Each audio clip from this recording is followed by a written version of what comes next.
राजकुमारी मंदाकिनी अपने पिता की इकलौती संतान थी। वो इतनी सुंदर थी कि उसकी सुंदरता के चर्चे अन्य राज्यों में भी थे। उसमें सौंदर्य के साथ साथ सदाचार, प्रतिभा आदि और भी सद्गुण थे, परंतु सब सद्गुणों तथा पिता के स्नेह ने उसे अभिमानी बना दिया। उसका अहंकार इतना बढ़ गया था कि वो किसी दूसरे को अपने सामने कुछ समझती ही नहीं थी। अनेक राजकुमारों ने उससे विवाह करना चाहा, किंतु किसी को वह अपने योग्य माने तब तो।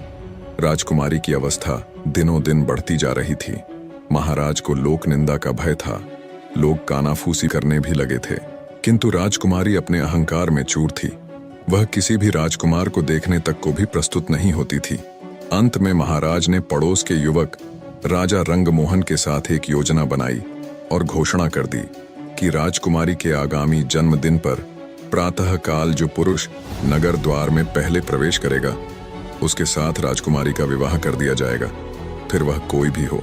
राजकुमारी का जन्मदिन का दिन आ गया। प्रातः काल नगर द्वार में सबसे पहले आने वाले पुरुष को राजसेवक पकड़ लाए। वह था फटे चिथड़े लपेटे एक भिक्षुक, परंतु वह जवान था, सुंदर था और पूरा अलमस्त था। उसके मुख पर एक अलग ही तेज नजर आ रहा था। महाराज ने राजपुरोहित को बुलवाया और बिना किसी धूमधाम के भिक्षुक के साथ राजकन्या का विवाह कर दिया। राजकुमारी चिल्लाई और रोते रोते उसने अपने सुंदर नेत्र लाल बना लिए, किंतु आज उसके पिता निष्ठुर बन गए थे। उन्होंने पुत्री के रोने चिल्लाने पर ध्यान ही नहीं दिया। भिक्षुक को केवल 5 स्वर्ण मुद्रा देकर उन्होंने कहा, तू अपनी पत्नी को लेकर मेरे राज्य से शीघ्र निकल जा, और याद रखना, यदि फिर तू या तेरी पत्नी मेरे राज्य में आए तो प्राण दंड दिया जाएगा। चलो मंदाकिनी। भिक्षुक ने राजकन्या को पकड़ा और चल पड़ा। रोती बिलखती राजकुमारी उसके साथ जाने को विवश थी, परंतु भिखारी ज्यों का त्यों प्रसन्न था। वह पत्नी के रोने पर ध्यान दिए बिना गीत गाता चल रहा था। राजकन्या को पैदल ही पिता के राज्य से बाहर जाना पड़ा। भिखारी उससे मधुर भाषा में बोलता, उसे प्रसन्न करने का प्रयत्न करता। पर्याप्त दूर जाने पर जंगल में नदी किनारे एक फूस की झोपड़ी में दोनों पहुंचे। भिखारी ने कहा, अब यही तुम्हारा घर है।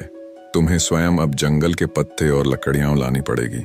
कंदमूल जो कुछ मिलेगा उसे उबाल कर खाना पड़ेगा। पास के गांव में लकड़ियां बेचने जाना होगा। मैं भी जितना बन सकेगा तुम्हारी सहायता करूंगा। राजकन्या के लिए यह जीवन बहुत दुखद था, किंतु विवशता सब करा लेती है। उसे एक ही सुख था कि भिखारी उसके साथ बहुत प्रेमपूर्ण व्यवहार करता था। कुछ दिन ऐसे ही बीत गए। फिर एक दिन भिखारी ने झोंपड़ी छोड़ दी और मंदाकिनी को लेकर वह एक गांव में आया। वहां वे दोनों एक खंडहर जैसे घर में रहने लगे। भिखारी कहीं से कुछ पैसे ले आया और उससे उसने मिट्टी के बर्तन खरीदे। पत्नी से कहा, इन बर्तनों को बाजार में ले जाकर बेच आओ। किसी समय जो राजकन्या थी, उसके लिए सिर पर बर्तन उठाकर बाजार में जाना बड़ा कठिन काम था, किंतु मरती क्या करती, उसे जाना पड़ा। भिखारी ने उसे स्पष्ट कह दिया कि यदि उसकी आज्ञा का पालन न करना हो तो वह मंदाकिनी को छोड़कर चला जाएगा। बेचारी मंदाकिनी बर्तन सिर पर उठाकर बाजार गई। उसे बर्तन बेचना तो आता नहीं था, दूसरों से नम्र व्यवहार करना भी नहीं आता था। बाजार में बर्तन रखकर वह उनके पास खड़ी रही, क्योंकि जमीन पर बैठना उसे बहुत बुरा लग रहा था। उसे कुछ ही देर वहां खड़े हुए हुई थी कि एक घुड़सवार युवक बाजार में आया। उसने मंदाकिनी से बर्तनों के दाम पूछे। मंदाकिनी ने रूखे स्वर में दाम बताए तो घुड़सवार लौट पड़ा। मोड़ते समय उसका घोड़ा भड़क उठा। फलतः घोड़े के पैरों की ठोकर से सब बर्तन फूट गए। घुड़सवार बिना कोई ध्यान दिए वहां से चला गया। अब मंदाकिनी को काटो तो खून नहीं। बेचारी रोती हुई घर लौटी। भिखारी आते ही क्रोधित होगा, ये बात सोच सोच कर उसके प्राण सूखे जा रहे थे। भिखारी आया तो देखा, रो रो कर मंदाकिनी की आंखें सूज गई थीं। वह कुछ नहीं बोला, परंतु दूसरे दिन कहा, मंदाकिनी, तुम्हें कुछ नहीं आता। मिट्टी के सभी बर्तन टूट गए। अब हम दोनों का निर्वाह कैसे होगा? एक उपाय है, नगर में चलते हैं। सुना है राजा रंगमोहन बहुत दयालु है। उसकी पाकशाला में तुम्हें कोई नौकरी दिलवाने का प्रयत्न करूंगा।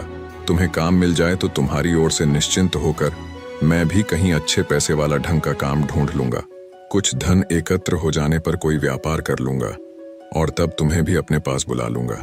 राजा रंगमोहन का नाम सुनकर मंदाकिनी ने लंबी सांस ली। एक समय इस नरेश ने उससे विवाह करने का प्रस्ताव किया था। आज वह राजरानी होती, किंतु हाय रे ये घमंड, आज उसी राजभवन में वह दासी बनने जा रही है।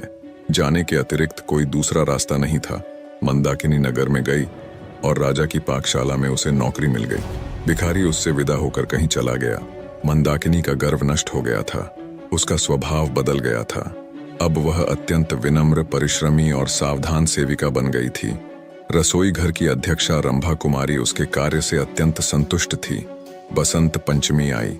राजा रंगमोहन का जन्मदिन था। सभी सेवकों को इस दिन नरेश अपने हाथ से पुरस्कृत करते थे। दूसरी सेविकाओं के साथ मंदाकिनी को भी राजसभा में जाना पड़ा। जब सब सेवक पुरस्कृत हो चुके और सब सेविकाएं भी पुरस्कार पा चुकी, तब उसे पुकारा गया। वह हाथ जोड़े, मस्तक झुकाए राज सिंहासन के सामने खड़ी हो गई। नरेश ने कहा, मंदाकिनी, मैं तुमसे प्रसन्न हूं। तुम्हें तो मैं अपनी रानी बनाना चाहता हूं। मंदाकिनी चौंक पड़ी। महाराज, आपको ऐसी अधर्मपूर्ण बात नहीं करनी चाहिए। मैं परस्त्री हूं। क्या हुआ जो मेरा पति भिक्षुक है? मेरा तो वही सर्वस्व है। उसे छोड़कर मैं दूसरे किसी की सोच भी नहीं सकती।